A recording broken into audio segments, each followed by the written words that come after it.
Muito boa tarde para você, torcedor bicolor, que acompanha a Papum TV Play.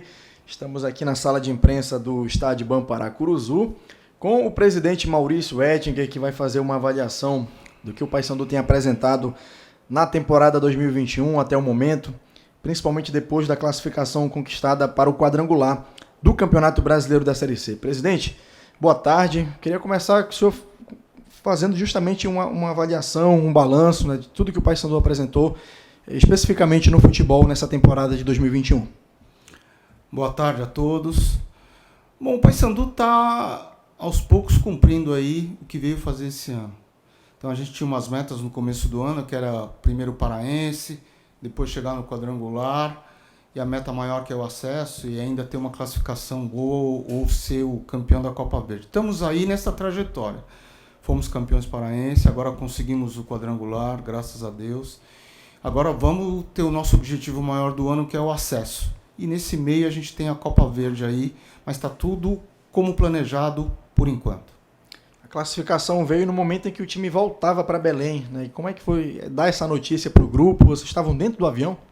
Pois é, eu tenho o costume de sempre que viajo, me conectar na internet quando dá. Geralmente os voos que a gente viaja tem internet, então a gente teve a notícia do empate do Manaus durante o voo e a gente fez a comemoração durante o voo mesmo, toda a equipe, com a nossa classificação. Presidente, agora eu passo aqui para as perguntas enviadas pela imprensa. Tem vários temas sobre futebol, CT, a volta do público aos estádios. Vou começar aqui com o futebol. O Felipe Silva, da Rádio Metropolitana, pergunta: sabemos que o Paysandu contratou muitos jogadores ao longo da temporada. O quanto é importante essa classificação no sentido de pagar as contas? O déficit seria grande sem ela? Olha, a gente acredita que agora a gente vai ter o público agora no quadrangular final. Os contratos que a gente fez de todo o futebol eram até 30 de novembro, então seria um prejuízo a gente ter que parar antes e ficar pagando até 30 de novembro. Então, o que eu falei, primeiro objetivo foi alcançado, estamos no quadrangular. Segundo objetivo maior vai ser o acesso, que vai vir, se Deus quiser. E com esse público aí que deve ser liberado para o quadrangular, a gente vai diminuir um pouco o déficit aí de estar 2 anos sem nenhuma bilheteria. Como é que foi administrar a troca de treinador e jogador durante a temporada? Quem pergunta é o Agripino Furtado, da Rádio Liberal. Olha, é sempre doloroso a gente ter que dispensar alguém no meio da temporada. Lógico que quando a gente contrata ou jogador ou técnico, é para ficar direto até o final. Essa é a intenção primeira.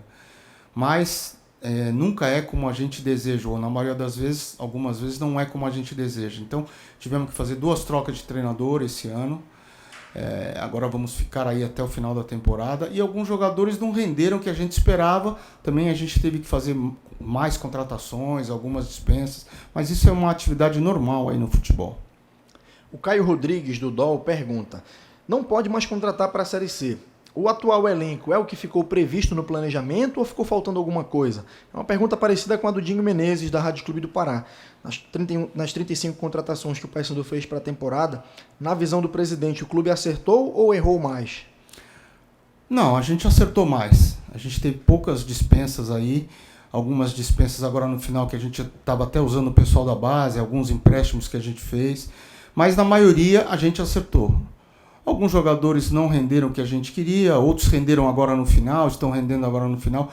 Mas, no geral, eu diria que o balanço foi positivo. A gente acertou mais do que errou durante a temporada. A diretoria e a comissão técnica vão reunir para planejar e reavaliar a participação do Paysandu no quadrangular? Essas reuniões são semanais. A gente tem reunião semanal, geralmente após a rodada, para avaliar como foi o jogo, quais vão ser as decisões, o que a comissão técnica, que o futebol precisa. Então, são constantes essas reuniões de avaliação e vão continuar sendo assim até o final da temporada. Tiloma Oeste, do Jornal Diário do Pará, pergunta se pode haver ainda alguma dispensa no elenco ou se quem está na Curuzu vai seguir até o fim da competição. Olha, eu acredito que não vou ter nenhuma dispensa, porque a gente tem depois 2 campeonatos encavalados e a gente tem que ter um elenco reforçado para poder jogar as 2 competições em paralelo. A Copa Verde começa dia 20 ou 21 de outubro, então vai encavalar com o quadrangular, mas a gente tem um elenco que dá para suportar as 2 competições. Vocês chegaram a conversar com o elenco sobre premiação por acesso e esse valor teve algum aumento recente? A gente sempre conversa no começo do ano, com o planejamento do ano, a gente determina todas as premiações, premiação do Paraense, premiação do Brasileiro, premiação da Copa Verde, bicho por jogo, premiação pelo acesso, premiação pelo título. Então está tudo determinado desde o começo do ano. Por enquanto a gente não mudou nada. O que a gente tem mudado às vezes é aumentar um pouquinho o bicho, dependendo da importância, da necessidade da vitória do jogo. Isso a gente tem feito. Mas as premiações, de um jeito geral, são as que a gente determinou no começo do ano. O Zaire Filho, da RBA TV, pergunta se a contratação do meia William Fazendinha teve o aval do técnico Roberto Fonseca, e se teve, ele quer saber se você, como presidente, como é que você viu a exclusão do atleta do grupo que foi a Teresina?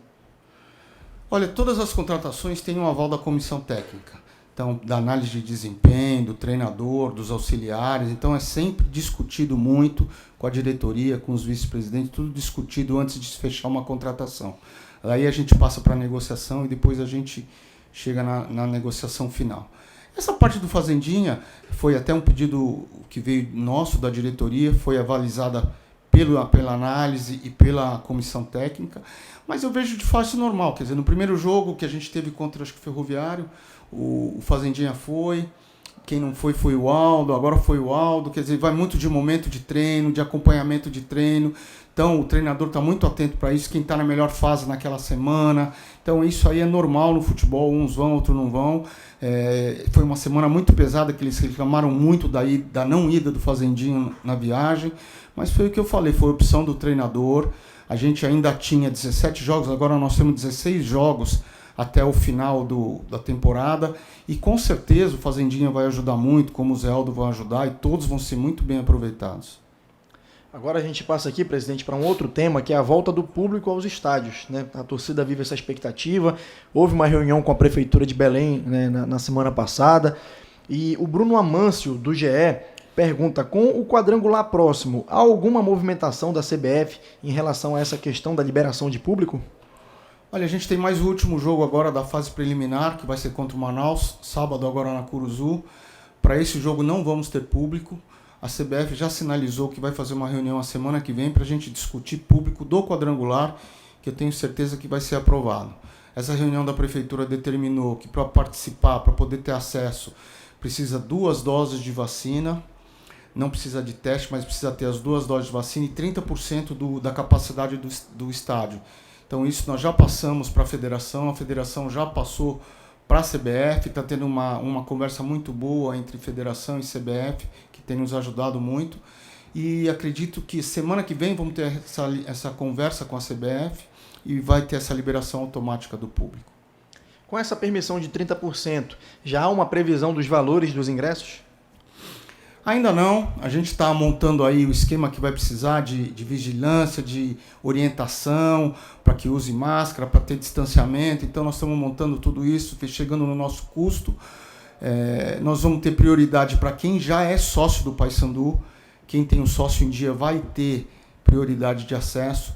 Alguns outros programas que a gente lançou ao longo da temporada, de carnê, de compra antecipada de ingressos, seria a segunda opção, e os que sobrarem, estou acreditando que talvez 70%, 80% dos 30% vão ser colocados à venda, e a gente vai ver o preço necessário para que possa cobrir os custos aí, sempre buscando para o menor preço aí para chegar para o torcedor. O Tilon Maués, do Diário do Pará, pergunta: pelos cálculos da diretoria, um público de 4.500 pessoas mais ou menos é o suficiente para bancar os custos de uma partida, ou isso significa ingresso mais caro? Com certeza significa ingresso mais caro.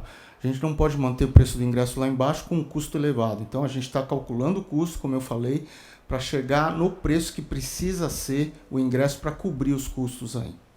O Zaire Filho, da RBA TV, pergunta se o clube já tem uma estimativa e uma planilha dos custos da logística para viabilizar a presença do torcedor no jogo diante do Manaus. Não, contra o Manaus, a logística e o custo vai ser o que a gente vem praticando aí, porque não vai ter liberação do público, então vai ser normal. Dinho Menezes, da Rádio Clube do Pará, quer saber quais as vantagens que o sócio-torcedor terá e como será para o torcedor que não é sócio no retorno do público. Quero aproveitar para dar uma notícia aí. A gente reformulou o plano do sócio. O sócio torcedor vai ter um novo plano nova logomarca, novas condições. A gente deve lançar isso sexta agora, ou no máximo segunda-feira, com planos com direito a ingresso, outros com meio ingresso. Então a gente vai colocar para o torcedor isso na sexta-feira, mais provável, no máximo segunda, onde vão ter todas as vantagens, todas as regras do novo plano. Agora, presidente, a gente passa para um outro tema aqui, o VAR. Que nesses jogos do quadrangular, eles serão realizados com o VAR, que é o árbitro de vídeo. O Bruno Amâncio, do GE, pergunta: o clube já deixou de ter o acesso uma vez por erro de arbitragem. Na próxima fase, o VAR começa a ser utilizado, mas sabemos que no Brasil ele também recebe bastante críticas.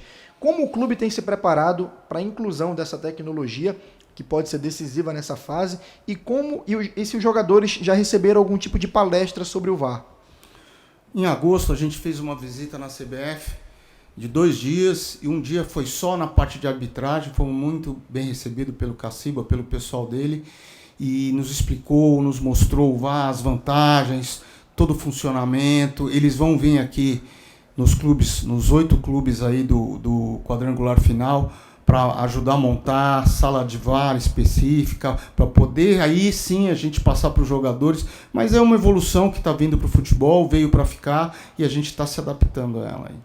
O Júnior Cunha, do Roma News, pergunta se o VAR é uma esperança de que a arbitragem possa interferir o mínimo possível no resultado das partidas e assim influenciar num eventual acesso? Sem dúvida, a gente já teve isso no sangue aí. 2 anos atrás a gente deixou de subir por um erro de arbitragem lá, que foi noticiado aí pela imprensa toda. Então é um jeito da gente corrigir essas falhas aí, que são falhas humanas perfeitamente aceitáveis, mas é um jeito de corrigir e buscar, com certeza, o resultado justo que vai ser aplicado. Temos mais 2 perguntas aqui, presidente, para encerrar. Uma sobre categorias de base. O Caio Rodrigues, do DOL, quer saber como andam os projetos da categoria de base e se há um planejamento para colher esses frutos futuramente. Com certeza, o Paysandu vem treinando sub-17 e sub-19, vão ter campeonatos esse ano já pela federação. Sub-15 a gente tornou há pouco tempo, mas a gente tem uma escolinha de sub-15 e agora também já começamos a treinar o federado do sub-15. Então é alguma coisa que o Paysandu vem aos poucos se dedicando, vem aumentando. Temos até um atleta de base que vai jogar na Espanha agora, vai esse mês ser testado na Espanha. Eu acho que o Paysandu tem colhido bons frutos nesse desenvolvimento de atleta, e alguma coisa que a gente investe ainda pouco, porque a gente não tem um local adequado para treinar nosso, mas no futuro isso aí a gente vai ser um investimento cada vez maior.